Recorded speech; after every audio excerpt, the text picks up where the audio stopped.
Welcome to our channel. Today we how to verify Windows startup apps with Task Manager, quick tutorial step by step clearly. To verify Windows startup apps with Task Manager, first, right-click on the taskbar at the bottom of your screen.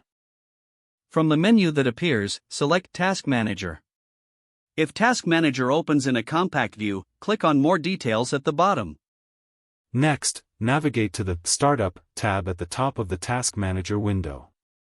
In this tab, you'll see a list of apps that start automatically when Windows boots. Each entry includes the name of the application, its status, and its impact on startup performance. To determine which applications are enabled to start, look for the status column. If the status shows enabled, that app will launch at startup. If it says disabled, that app will not start with Windows. To change the status, right-click on the application you want to modify. From the context menu, you can choose either Enable or Disable. Select Enable to allow the app to start with Windows. Select Disable if you want to prevent it from starting. Review the impact ratings to assess how each app might affect your startup speed. Lower impact apps usually have minimal effects on boot time, while high impact apps can slow down your startup. Once you've made your changes, you can close Task Manager. For a smoother Windows experience, regularly review your startup apps. If the page does not load, refresh the browser or try again in a private or incognito window. Make sure you are using the correct email address, then retype it carefully to avoid small typos.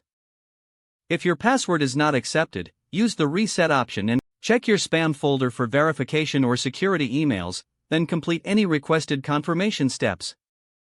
Enable two-factor authentication if available to improve account security and reduce unauthorized access risk.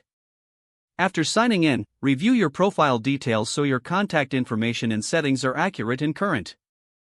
If you see an error message, note it down and try again after restarting your device and internet connection. Log out when you finish, especially on shared devices, to keep your account and payment information secure.